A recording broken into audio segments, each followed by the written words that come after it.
코스모스 12장 은하 대백과 사전.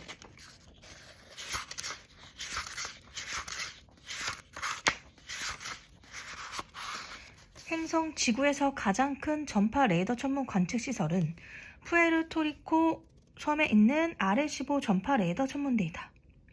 이것은 코넬 대학교가 미국 과학재단의 위촉을 받아 운영하고 있다. 푸에르토리코 섬 오지에 있던 거의 반구형의 넓은 골짜기를 여러 개의 반사판으로 덮어서 이 망원경의 주 반사경을 만들었는데 그 지름이 무려 305m에 이른다. 구조상 이 망원경으로는 전 하늘을 마음대로 둘러볼 수가 없다. 주반사 경면이 바로 지표면이기 때문이다. 주반사경면은 우주 깊은 곳으로부터 오는 전파 신호를 받아서 주반사경 위에 높이 매달려 있는 부반사경으로 보내 거기에 초점을 맺게 한 다음 그곳에 모인 신호를 전기선을 이용하여 제어실로 보내면 제어실에서 이 신호를 분석한다. 이렇게 해서 우주 저 멀리에 있는 천체를 이 망원경으로 관측할 수 있다.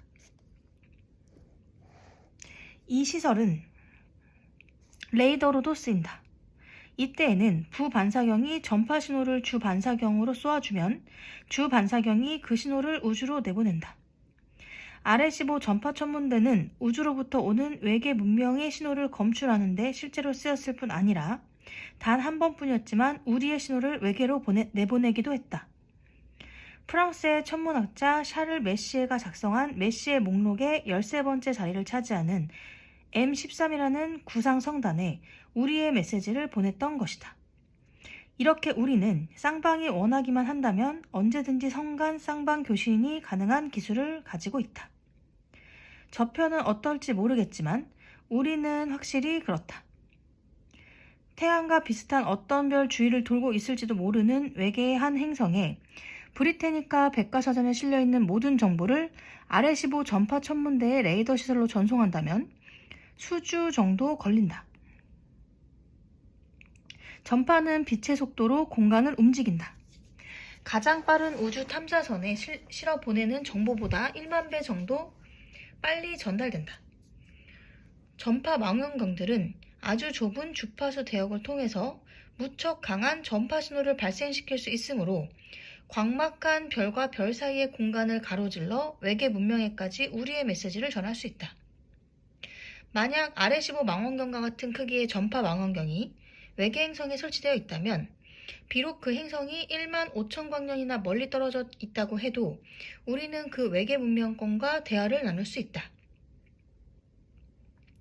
그러므로 현대 과학기술은 우리와 교신할 수 있는 외계 문명이 어디에 있는지 그 위치를 정확하게 알게만 한다면 그들과의 대화를 가능케 하는 수준에 와 있다.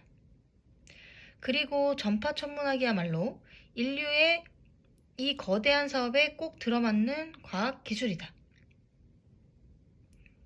그 어떤 성분의 대기가 외계 행성을 둘러싸고 있든 전파 신호는 반드시 그 대기를 뚫고 들어갈 것이다.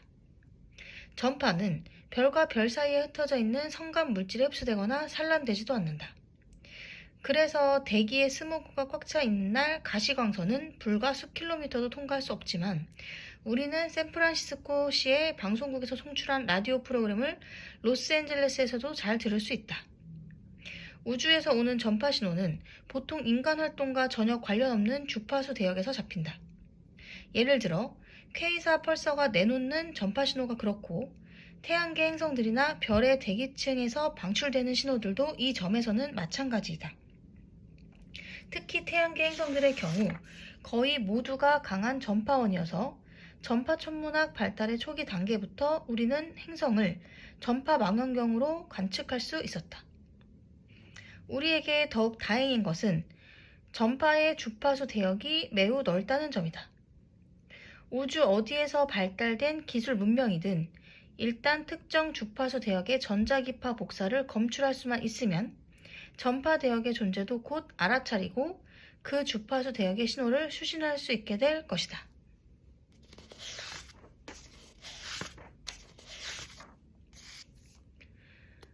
어떤 형태의 생물이든 생명에게 적절한 환경을 제공할 수 있는 천체들이 우리 태양계에는 적어도 몇 개는 존재한다.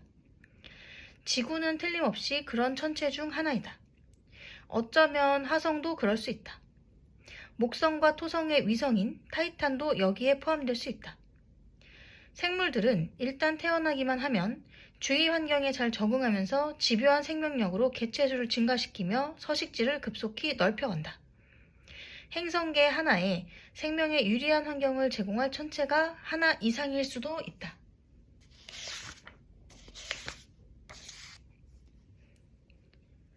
우주로부터 오는 신호를 잡는다는 것 자체가 그 신호의 해독 여부는 차치하고라도 우리에게 매우 바람직한 징후임에 틀림이 없을 것이다. 왜냐하면 그 신호 자체가 우주 어딘가에 문명의 사춘기를 잘 넘긴 문명권이 있었다는 증거이기 때문이다. 메시지에 담긴 내용은 둘째로 치고 외계 신호의 접수만으로도 외계 문명의 탐색이 얼마나 중요한가를 실감할 수 있다. 수백만 개에 이르는 문명사회가 은하수 은하 여기저기에 흩어져 있다면 문명사회들 사이의 평균 거리는 대략 200광년이 된다. 빛의 속도로 전파되는 라디오 전파라고 하더라도 가장 가까운 이웃까지 가는데 2세기의 시간이 필요하다. 지구 문명이 이러한 대화를 시도했다면 케플러가 보냈던 질문에 대한 답을 지금 우리가 받는 셈이 된다. 전파 천문학은 우리에게 비교적 새로운 분야이다. 그러므로 우리의 현 수준은 범은하적 관점에서 볼 때 뒤처진 것임에 틀림이 없다. 그렇다면 우리가 그들에게 신호를 보내려고 애를 쓸 것이 아니라 그들이 보낸 신호를 받으려고 노력해야 할 것이다. 우리보다 앞선 문명권에서는 수신보다 송신이 더 중요하겠지만 말이다. 전파를 이용한 우리의 문명권 탐색은 겨우 초보 단계에 있다. 하늘에 별들이 밀집한 지역을 촬영해 보면 수십만 개의 별들이 함께 찍힌다. 그 별들 중 하나가 고도의 기술을 자랑하는 문명권일 수도 있다. 그렇지만 그 많은 별들 중에서 과연 어떤 것이 바로 그 별일까? 망원경을 어느 별로 향해야 할까? 우리 은하에는 고도의 기술 문명권이 수백만 개나 있을지 모르는데 현재까지 전파를 이용하여 조사한 별은 겨우 수천 개에 불과하다. 앞으로 더 해야 할 일이 지금까지 해놓은 일의 1000배나 된다는 말이다. 그렇지만 진지하고 철저하며 체계적인 탐색이 앞으로 수행될 것이다. 현재 그 준비 작업이 미국과 구소련에서 한창 진행 중이다. 여기에 필요한 예산은 대단한 규모의 것도 아니다. 예를 하나 들어보자. 현대식 구축함 한 척 분의 예산이면 한 10년쯤 걸리는 이 외계 생명 탐색 계획을 완수할 수 있다.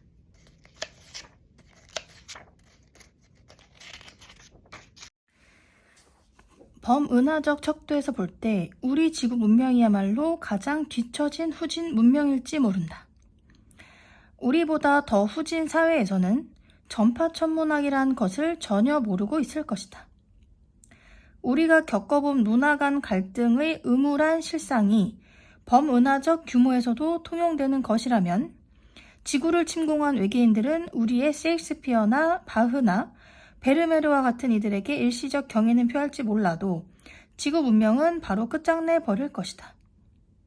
그렇지만 아직 이런 일은 없었다. 그렇다면 외계인들이 원하던 바가 코르테스가 아니라 라페루스와 같이 철저하게 우호적이었단 말인가? 미확인 비행물체를 보았다든가 먼 과거에 외계인이 지구를 방문했다는 주장을 요즘 우리는 자주 듣는다.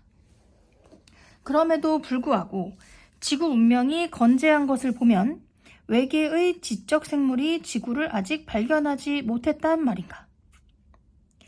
우리는 앞에서 기술 문명들 가운데 극히 일부만이라도 대량살상 무기와 자멸의 위험을 견뎌낼 줄 알았다면 지금쯤 고도기술 사회에 이미 진입한 문명권들이 우리 은하에 엄청나게 많을 것이라고 논의한 바 있다. 인류는 저속으로 움직이는 성간 비행선을 이미 만들었으며 고속 성간 비행선의 제작이라는 목표를 눈앞에 두고 있다. 한편 외계인의 지구 방문에 관한 믿을 만한 증거가 아직은 없다. 그렇다면 이것은 모순이 아닐까?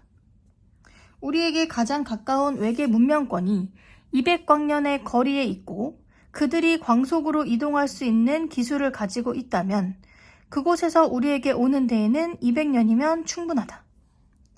그들이 광속의 100분의 1이나 1000분의 1의 속도로 느리게 움직였다고 하더라도 총 비행시간은 기껏해야 2만 내지 20만 년일 것이다. 이 기간은 인류가 지구에 태어난 이래 지금까지 경과한 시간보다 훨씬 짧다. 그러면 도대체 그들은 왜 우리에게 날아오지 않는단 말인가? 여러 가지 가능성을 생각할 수 있다. 아리스타르코스나 코페르니쿠스의 전통에는 위배되는 생각이지만 우리가 고도 문명 사회의 첫 번째 사례일지 모른다. 아무튼 고도의 문명 사회는 은하에 꼭 태어났어야만 했다. 자기 파멸의 위험에서 벗어날 수 있었던 문명권이 흔하지 않더라도 약간은 있으리라는 우리의 생각이 근본적으로 잘못된 것은 아닐 것이다. 성간 우주 비행에 우리가 알지 못하는 문제가 있을 수도 있다. 광속보다 훨씬 느린 운동이라고 하더라도 우리가 알지 못하는 심각한 장애의 요인이 있을 수 있다. 어쩌면 그들은 이미 지구에 와 있을지도 모른다.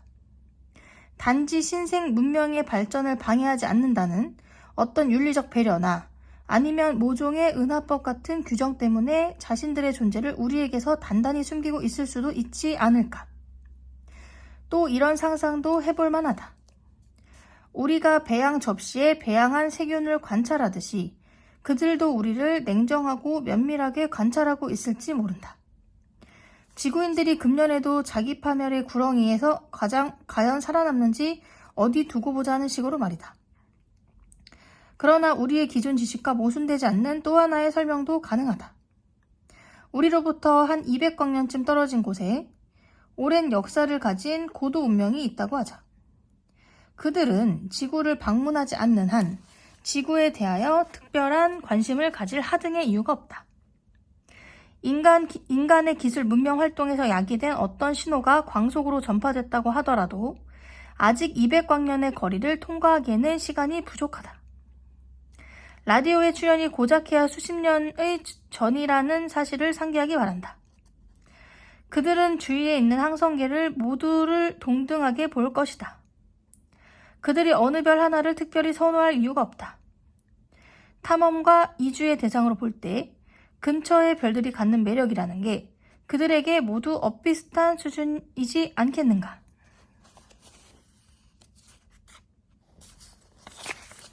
어떤 별 주위를 돌던 행성에서 고도의 기술 문명이 발전하게 됐다면 우선 자신이 속해 있는 행성계를 속속들이 탐색하는 것이 우선 과제일 것이다. 그 다음에 성간 우주항해 기술을 개발하여 주위에 있는 별들을 향해 시험 탐색의 손길을 뻗쳐 나갈 것이다. 그 중에는 적당한 여건의 행성을 거느리지 못한 별들이 있을 것이다. 그들도 예를 들어 거대한 기체 행성이나 소행성 따위는 마땅히 이주와 탐색의 대상에서 제외할 것이다. 물론 적정 여건의 행성들을 거느린 별이 있을 수 있다. 이러한 행성들에 이미 생물이 대규모로 서식하고 있을 수 있으며 대기가 유독성 기체로 가득하다든가 아니면 기후가 쾌적하지 않을 수도 있다. 대부분의 경우 우주 식민화를 시도하는 문명권이라면 지구화의 수고를 아끼지 말아야 한다. 지구화는 행성을 이주자가 살기에 적합한 여건으로 개조하는 작업을 지구인의 관점에서 붙여본 이름이다. 행성의 개조는 긴 시간이 필요한 작업이다. 개조가 필요 없는 행성이 발견될 경우에는 식민화와 이주가 쉽게 이루어질 수 있을 것이다. 식민 행성의 현지 자원을 이용하여 또 하나의 행성 간 우주선을 만들기까지에는 참으로 긴 세월이 더 필요하겠지만 결국 2세대의 성간 탐험대가 그 행성을 떠나서 아직 이주가 이루어지지 않은 다른 행성으로 향할 것이다. 이렇게 해서 문명은 마치 덩굴 식물이 대지를 덮듯 온 우주로 퍼져나간다.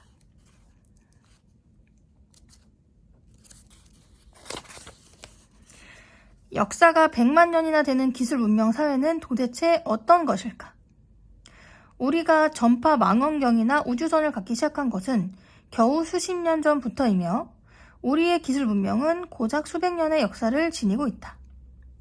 한편 인류가 과학적 사고를 하기 시작한 것은 수천 년밖에 되지 않는다. 일반적으로 지구 문명의 나이는 1만 내지 2만 년이라고 한다. 지구의 인류가 태어난 시기부터 따져본다고 하더라도 수백만 년을 크게 넘지 않는다. 우리의 기술 문명이 발달해온 속도는 이 정도로 느리기만 했다. 불과 수십 년밖에 안 되는 우리의 경험으로 100만 년의 역사를 헤아려 보는 것은 어불성설일 것이다. 그래도 우리는 우주를 개척하기 시작한 지 100만 년이나 지난 문명사에는 우리의 상상을 초월하는 수준일 것임에 틀림이 없을 것이라고 짐작할 수는 있다. 우리와 그들의 기술 격차는 현대인과 짧은 꼬리 원숭이의 그것에나 비교할 수 있을 것이다. 우리의 재간으로 그들의 존재감을 알아챌 수 있을지 의문이다. 우리보다 100만 년이나 앞선 기술을 보유한 문명사회라면 우주 식민화 사업이라든가 성간 이주 계획 따위에 관심을 가질 필요가 있을까? 어떤 이유에서인지 모르지만 인간의 수명은 유한하다. 생물학과 의학의 엄청난 발달에 힘입어 그들은 이미 수명이 한정되어 있는 것의 근본 원인을 캐내서 그 한계를 확장할 수 있는 대책을 마련했을 수도 있다. 우주 비행에 우리가 이렇게 연연해하는 것은 유한한 생명의 한계를 뛰어넘을 수 있는 하나의 방편이 우주 비행이기 때문은 아닐까? 그들이 영원 불면의 수준에 거의 도달한 존재라면 그들은 성간 탐색을 겨우 아이들 장난쯤으로 간주하고 있을지 모른다. 생각이 여기까지 미치면 외계인이 지구를 아직 방문하지 않은 이유를 알 듯하다. 광막한 공간에 너무 많은 별들이 흩어져 있기 때문에 지구까지 도착하기 전 성간 탐험을 통해 성취하려던 그들의 목적이 바뀌었을 수도 있다. 그 시간 동안에 이미 그들은 우리가 검출할 수 없는 존재로 변해버렸을 수도 있다. 공상과학소설과 UFO 문학에서 즐겨 다루는 소재가 문명과 문명 사이에서 벌어지는 전쟁이다. 외계 문명이 소유한 우주선이나 광선총이 우리 지구 문명의 것과 다르기는 하지만 실제 전투에서는 쌍방이 대등한 수준의 전력을 갖고 막상막하의 대결을 펼친다. 그러나 실제로 은하의 어느 두 문명권이 대등한 수준일 리가 없다. 그 어떤 대결에서든 항상 한 문명이 다른 문명에 비해 절대적인 우위를 차지할 것이다. 100만 년이라는 세월은 엄청 긴 시간이다. 우리보다 앞선 기술을 가진 문명권이 지구로 와서 무엇을 한다면 우리는 속수무책으로 바라보기만 할 것이다. 그들의 기술과 과학의 수준이 우리보다 월등하게 앞설 것임에 틀림이 없기 때문이다. 지구 문명이 아기에 찬 외계 문명과 만났을 때 어떻게 하면 좋을까 하고 걱정할 필요조차 없다. 그들이 살아남았다는 사실 자체가 동족이나 다른 문명권과 잘 어울려 살 줄 아는 방법을 이미 터득했음을 입증하기 때문이다.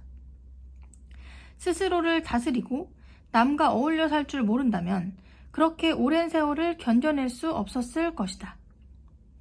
우리가 외계 문명과의 만남을 두려워하는 이유는 우리 자신의 후진성에서 유래한 것이다. 우리의 공포감은 우리 자신의 죄의식을 반영하는 것이다. 우리는 우리가 과거에 저지른 잘못을 잘 알고 있다. 인류의 역사에서 한 문명이 그보다 약간 선진적인 또는 약간 후진적인 문명에게 철저하게 파괴당하는 야만적 상황을 우리는 여러 차례 목격했다. 콜럼버스와 아라와크족의 만남이 그랬고 코르테스와 아스텍이 그랬다. 라페루스와의 만남 이후 틀링지트족이 겪어야 했던 최후 운명이 또한 그랬다. 우리는 저들도 우리와 같을 것이라고 믿기 때문에 외계 문명과의 조우를 두려워하는 것이다. 그러나 나는 외계인의 성간함대가 우리 하늘에 나타났을 때 우리가 그들과 잘 화해할 수 있으리라 믿는다. 그들과의 만남은 10중 8구 우리의 상상을 초월하는 성격의 것이기 쉽다. 앞에서 이미 이야기했듯이 물리적 직접 접촉이 이루어지기 전에 전파를 통해 복잡한 내용의 메시지가 한동안 우리에게 먼저 전달될 것이다. 신호를 보낸 문명권은 우리가 그들의 신호를 받았는지를 알아낼 방도가 없다.